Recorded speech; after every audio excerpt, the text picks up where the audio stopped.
Scattered showers and thunderstorms will continue to linger, especially in central and western portions of Kilauea. A few of those storms may become strong to severe, so stay weather aware, especially if you're out that way. Shower and thunderstorm chances gradually migrate eastward after the midnight hour, with lows in the upper 40s to low 50s. For your day tomorrow, showers and thunderstorms, especially in eastern Kilauea toward the afternoon and evening. Highs will be once again in the 60s and low 70s. We'll talk about the rest of your 7-day forecast coming up, but until then, First at 4 starts right now. Live from Kiloland Media Group.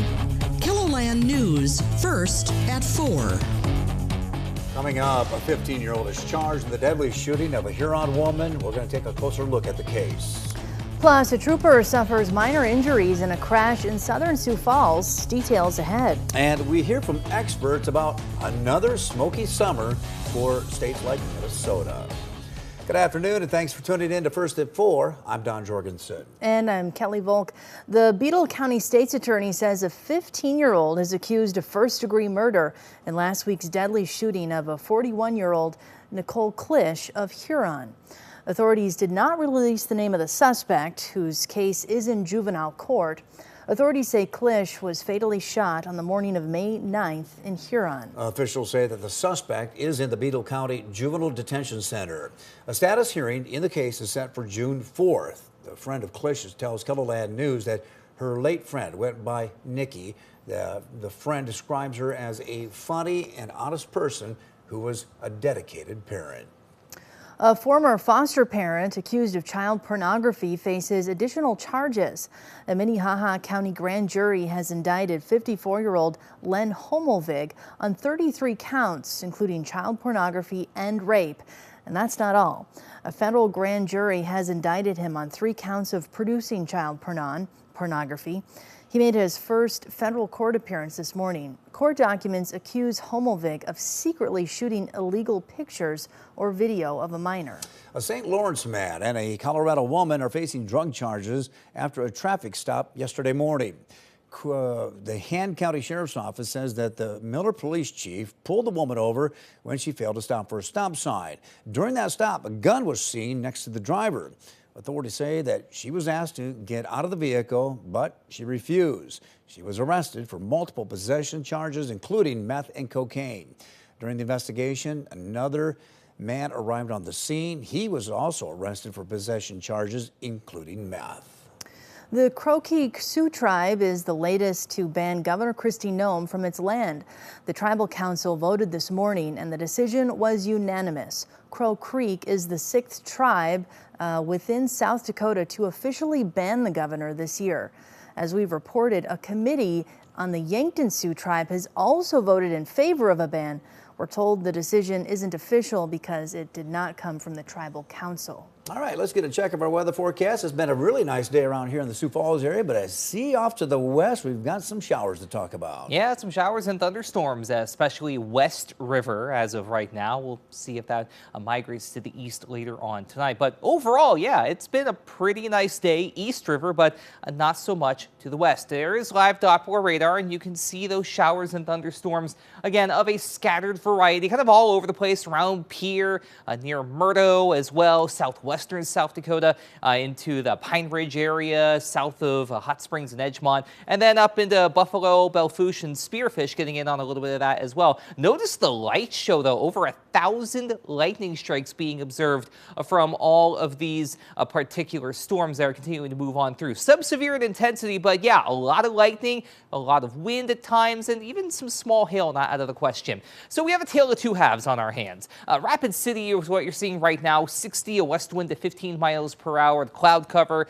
the rain that's been moving through as well. But compare that to what we have here in downtown Sioux Falls. Yeah, a little bit of that smoke still hanging around out in the distance, but it's not as bad as what it was yesterday. 75 also with east wind at 8 miles per hour. We are in the mid-70s by a pretty good margin from Huron to Mitchell, Spencer, Yankton, Marshall as well, even Aberdeen at 74. Valentine, though, leading the way at 82. But then you have that cooler 49 in Custer and 52 in Spearfish, mainly due to the rain, not to mention the aforementioned 60 in Rapid City. Winds aren't terrible. East River around 10 to 15 miles per hour out of the southeast, but that's a different different story out west, a little bit on the breezy side at times, especially toward Phillip. You've had a sustained wind near 30 miles per hour out that way.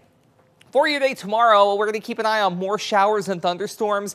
Temperatures either side of 70 in southeastern Keloland.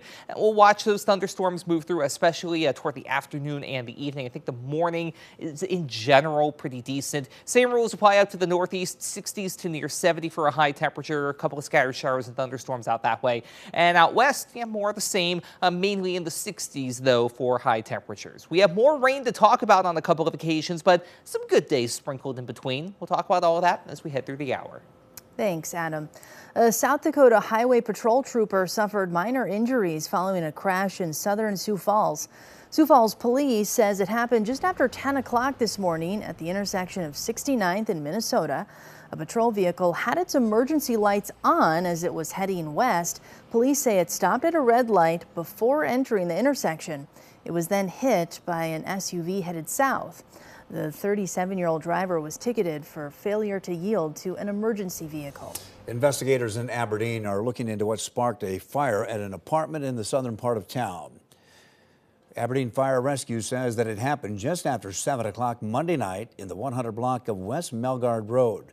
Crews arriving on the scene found smoke coming from the third floor of the apartment building. A small fire was found in a vacant unit and was quickly put out. No one was hurt, and all the residents were able to return to their apartments. After an air quality alert to start the week, conditions have improved to good in most of Minnesota. This comes as wildfires are raging in Canada. After last year's historic fire season, many wonder if we're in for another smoky summer. Brett Leone spoke with some experts. A hazy city skyline. Well, I just noticed that it's like a fog, it's cloudy. And a quiet sidewalk strip. It's a lot busy. It's like streams of people. Tell part of the story up north. Traveling wildfire smoke is keeping the Twin Cities Metro and southern Minnesota in a red air quality alert throughout Monday, meaning the air quality index is considered unhealthy for everyone. I noticed it last night because I was like, I live right there, so I was like on my balcony and I was like, somebody's smoking. We don't have a smoker on this stack. And it's like, then I realized wildfires. And so we're not getting that sort of slower start to the fire season we'd hope to see. Quinn Barber, a fire science analyst with Canadian Forest Service, says it's too early to tell. Rain and wind change can drastically impact the outlook. Last year was historically bad. It was record-breakingly, absolutely terribly bad. So to say it's better than last year is not saying much. We might have a pretty smoky year. We might have a lot of fire. Barber says it's unlikely we'll get as many smoky days as we did last year. Minnesota saw 22 air quality alerts in the span of 52 days, a record-breaking year. So last year was so bad. Didn't go outside. It was hot. You couldn't go out with the heat. You couldn't go out with the air and kind of stuck in the house. But smoky summers might be here to stay. The days of long summers with hot temperatures and no smoke, those may not be very common anymore, but take advantage of clear skies when we have them. In Minneapolis, Barrett Leone, WCCO News. In South Dakota, air quality is moderate across most of the state. Coming up after the break, we'll tell you what we know about a deadly bus crash in Florida.